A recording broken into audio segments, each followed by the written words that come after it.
Salut à tous, j'espère que vous allez bien. Bienvenue sur la chaîne Hippo Attitude dédiée au manga Hajime no Ippo. Petite review des 2 derniers chapitres. Bon, je sais, voilà, je suis vraiment, j'ai mis un t-shirt en mode t-shirt de course. C'est les t-shirts que tu gagnes sur les courses là. Non, il fait trop chaud les gars. Là, je tourne la vidéo, il est seulement 9h20, mais c'est bon, il fait déjà trop chaud. Bref, donc ça va vraiment être une vidéo à la cool, j'ai même pas mes notes, j'ai rien du tout, il y a le chat qui est en train de comater sur le canapé, j'ai envie d'être dans le même état que lui, je suis à 2 doigts d'y être. Et donc ouais, en général, je prends des petites notes, etc. Donc j'ai un petit peu des choses préparées à dire pour vous. Là, cette fois-ci, j'ai lu les 2 chapitres, et voilà, direct, j'allume la caméra, et j'en parle avec vous. Ça sera pas très long, parce que bon, seulement 2 chapitres assez courts, hein. On a l'habitude que les chapitres soient courts et qu'il n'y ait pas grand-chose comme nouveaux éléments. C'est vrai que c'est assez pénible. D'ailleurs, j'ai un dilemme que je vous partagerai en fin de vidéo par rapport à ça, par rapport aux mangas qui peuvent être un peu lents ou pas assez fournis. Bref, je m'éparpille. Essayons de rester concentrés sur le sujet du jour. Dans le premier chapitre, donc, je parle des 2 derniers. Le premier, donc l'avant-dernier, on a l'entrée de Sendo sur le ring, voilà, son entrée dans la salle avec une ambiance de folie. Et c'est vrai que déjà, vous savez, quand on regarde un combat de boxe en direct, déjà à l'entrée des combattants, on se pose un peu des questions, on se dit, on se fait déjà des remarques, tu vois, on se dit, il a l'air stressé, ou il a l'air dans son combat, ou il a l'air bien, tu vois, bref, on se fait un petit peu des remarques comme ça. Bon là, c'est un petit peu le jeu avec les commentateurs qui sont là, donc l'ex-champion du Japon qui a tenté de prendre la ceinture au Mexicain et qui a perdu, et aussi,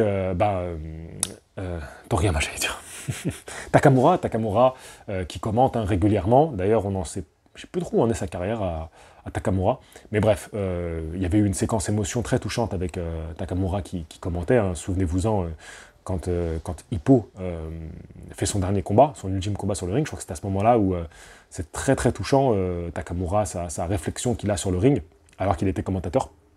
Bref, du coup, qu'est-ce que je voulais vous dire les gars? Donc moi j'ai bien aimé l'entrée, j'ai trouvé que c'était intense, que les planches et tout, la mise en scène nous mettait dans l'ambiance, nous montrait la tension, avec l'attente de toute la petite clique qui regarde le combat, et bien sûr avec Hippo, sous les yeux d'Hippo, on attend toujours savoir un peu ce que Hippo va dire. Est-ce qu'il va avoir une réaction qui va nous faire laisser penser que Hippo, pour la suite de sa carrière, quoi.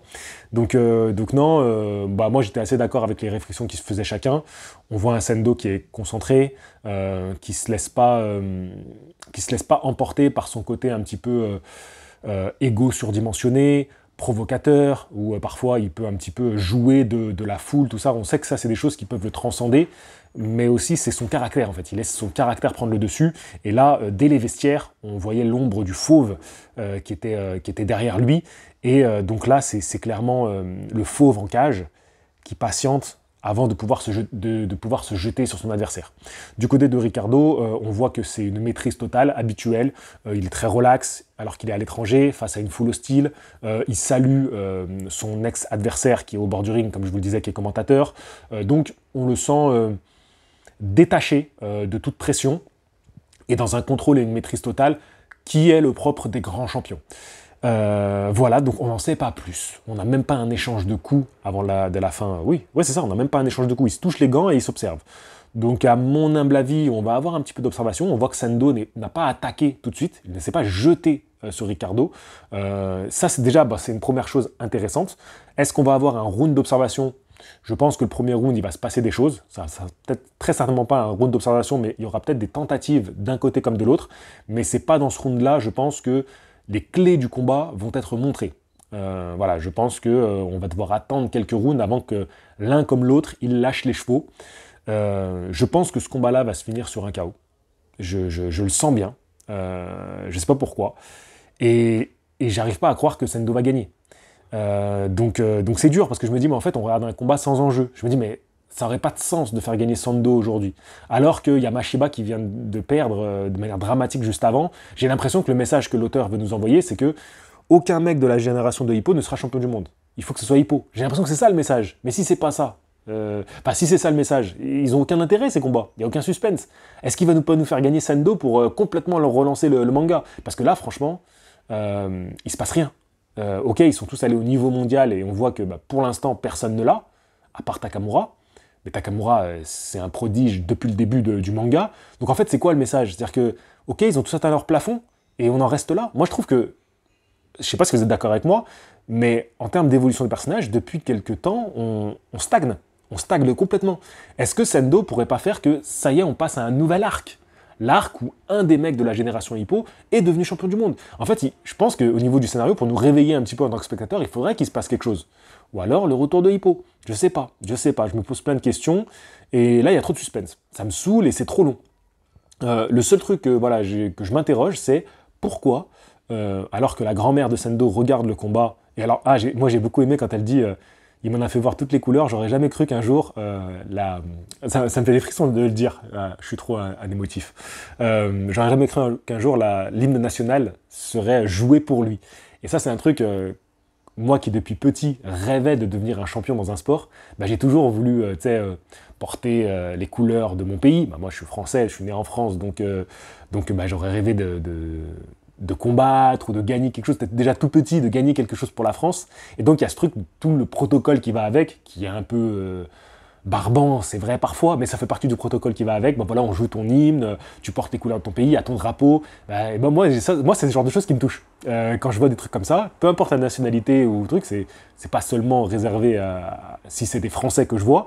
En fait, je me projette et je me dis, c'est vrai que c'est quelque chose, tu vois, tu représentes ton pays, tu représentes tout un pays. Un individu, tu représentes tout un pays. Moi, je sais pas, c'est des trucs qui me parlent. Voilà. Peut-être qu'il n'y a pas grand monde qui va se reconnaître dans ce que je dis, mais en tout cas, moi, ça me parle. Bref, et qu'est-ce que je voulais dire d'autre? Et oui, donc, la demoiselle qui accompagne, donc, qui a toujours accompagné Sendo depuis des années, hein, je crois qu'elle était là depuis son foyer, je crois, quand il avait des gros soucis de délinquance, etc. Dites-moi si que je me rappelle bien ces liens, j'ai un peu oublié.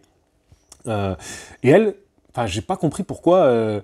elle est si renfermée, genre quand elle dit il sera plus seul ou un truc comme ça. J'ai pas trop compris son attitude. Est-ce que parce qu'elle a peur pour lui? Est-ce qu'elle ose pas dire ce qu'elle pense vraiment? Tu vois, qu'elle ose pas dire je sais pas, par exemple, que ce qu'elle ressent pour Sendo. J'ai pas trop compris l'action. Est-ce que j'ai loupé quelque chose? Est-ce qu'il s'est passé quelque chose dans les chapitres précédents que j'ai un peu passé, tu sais, que j'ai passé sans vraiment m'attarder dessus et que j'ai loupé un élément, parce que j'ai trouvé son attitude un peu bizarre.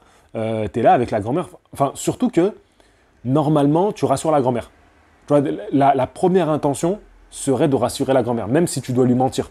Donc moi, j'ai pas trop compris le fait qu'elle reste silencieuse comme ça. Surtout que la grand-mère, elle lui pose, je crois, 2 fois la question, elle dit, mais il va plus être seul, ou un truc comme ça. Je sais pas, ce passage-là, je suis un peu...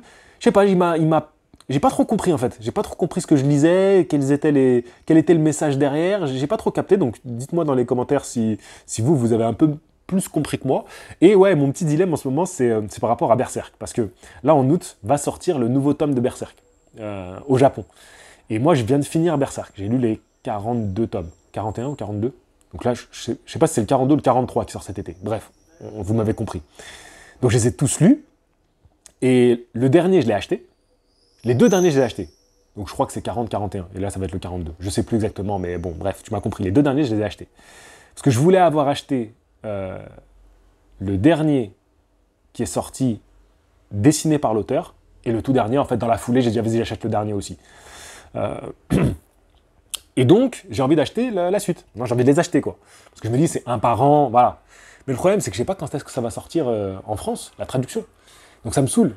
Donc est-ce que je les lis quand même? Je suis un peu frustré là, parce que j'ai envie de lire le dernier tome qui est donc achevé là, qui va s'achever cet été.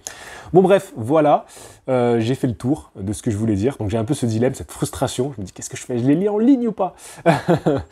Et peut-être que je vous ferai une vidéo sur Berserk. Dites-moi si ça vous plairait que je vous fasse une vidéo sur... J'ai tout lu Berserk d'une traite, voilà, ça m'a pris 2 mois. J'ai tout lu, en fait je lisais 1 tome par jour. Avec un pote, on lisait ça ensemble. Donc à chaque fois, on débriefait chaque jour du tome. Donc pendant que je suis encore chaud, que je les ai encore bien en tête, est-ce que vous voulez que je vous fasse une petite vidéo sur ce que j'ai pensé de Berserk? Parce que c'est vrai qu'il n'y a pas grand-chose qui sort sur Hippo. Donc ça pourrait alimenter aussi un petit peu la chaîne et faire d'autres vidéos un peu hors série. Mais que ça serait anecdotique. Anecdotique serait de temps en temps, j'ai fait une fois sur Dragon Ball, là sur Berserk, on reste sur des classiques, sur des œuvres cultes, donc pourquoi pas. Dites-moi ce que vous en pensez. Sur ce, je vous dis à la prochaine. Fighting. Bye bye tout le monde.